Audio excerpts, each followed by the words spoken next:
Question is, mention 3 essential features of democracy. So the essential features of democracy are that the decision making power must be rest with the elected representatives of the people.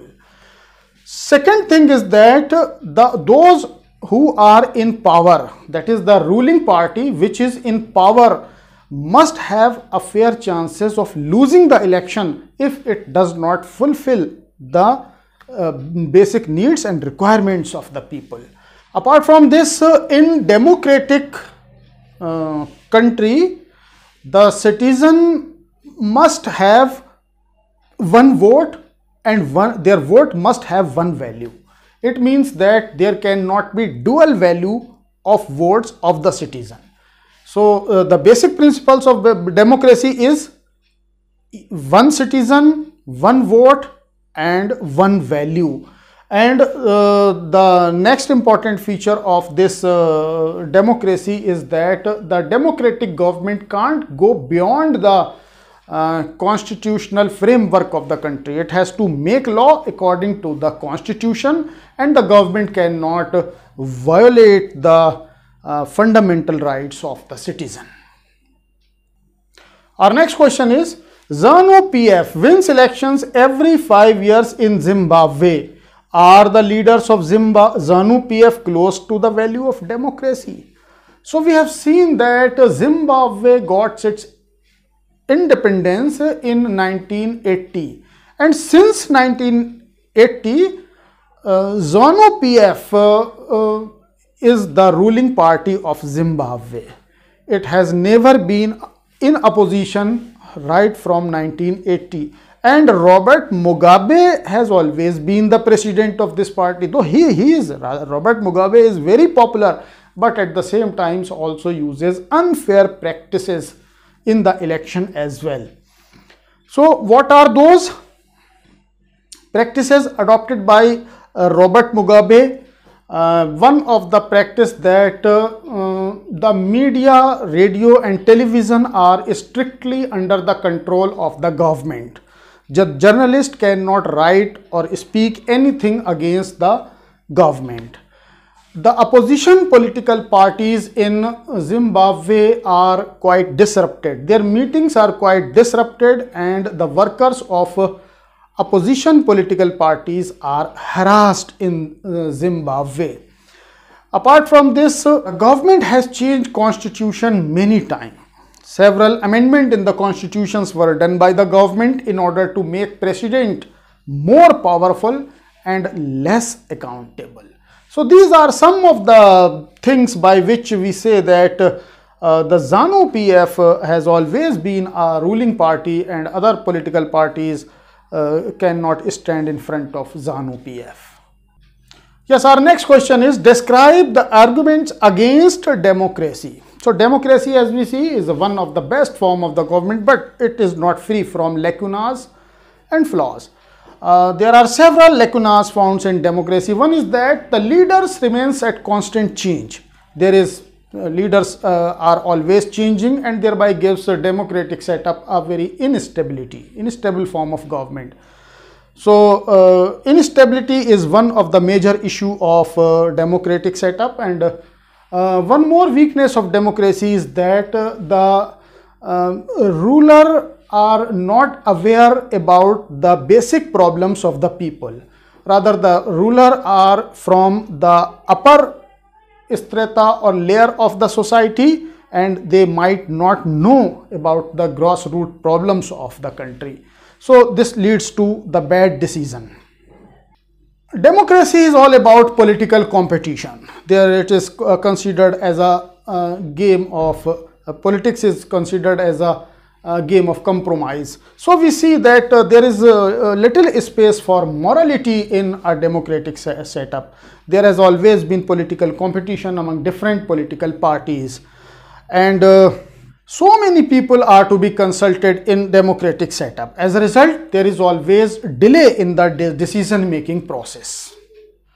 On the parameter of corruption, we have seen that democracy also fall flat. Democracy is unable to deal with the matters of corruption. So it happens more often than not that democratic governments becomes very corrupt government. The public representatives, public servants eats up the hard-earned money of the people.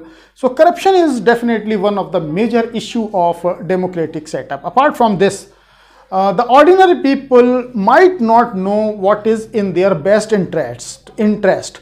So they are just quite unaware about the political systems which is working for them.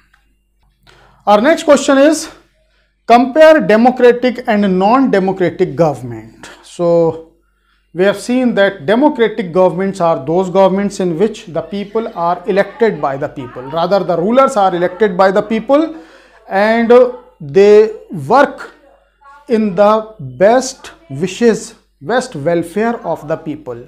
The rulers cannot be away from the welfare of the people. Whereas in non-democratic government, the rulers are not elected by the people. They may be a military dictator or they may be hereditary monarch. In democratic setup, the citizen have several rights: right to speech, right to form association, and even several fundamental rights also. Whereas in non-democratic governments, the citizen don't enjoy any right. They cannot criticize the government, they cannot go against the government, there no demonstration against the government can take place. In democratic setup, the decisions are taken by the elected representatives of the people, whereas in non-democratic government, all the decisions are taken by monarch or the military dictator. The democratic governments runs on the principles of universal adult franchise. Those who have attained the age of 18 years have given the right to vote, and they can use the exercise of their vote to choose the representatives. But in non-democratic government, there is no elections.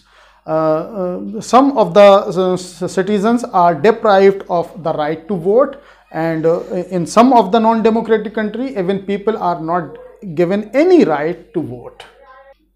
And one more thing about this democratic government, that democratic government have to work according to the limits of the constitution.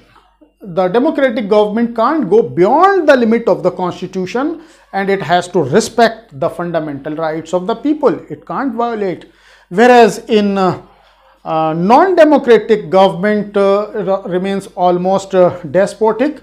They have they can do the high-handedness, and they are not bound to fulfill the wishes of the people. So in non-democratic government, the monarch or the military dictator are all powerful. These types of governments are the totalitarian form of governments. Next question is, what is the role of citizens in democracy? The role of citizen in our democracy is extremely important. No democracy can survive without vigilant and informed citizen. So awareness and information, knowledge of citizen is extremely important about their political system. Democracy depends on the opposition views. If the citizen can raise the views of the opposition, that gives a powerful impression to the government that it has to function according to the wishes of the people. Citizens also play a very important role in the formation of public opinion. They can also participate in the public formation of public opinion. And third thing, that when the people exercise their right to vote, it is a kind of mandate to the government. It's a directorate to the government, and this is the mandate for the whole political process of the country. The citizen also creates social harmony by tolerating the opposite views, those views which not agreed to all. So democracy is a system in which the diversified views of the people are given an accommodation. So the people belonging to different ideas, different ideology are given a space in our democratic setup.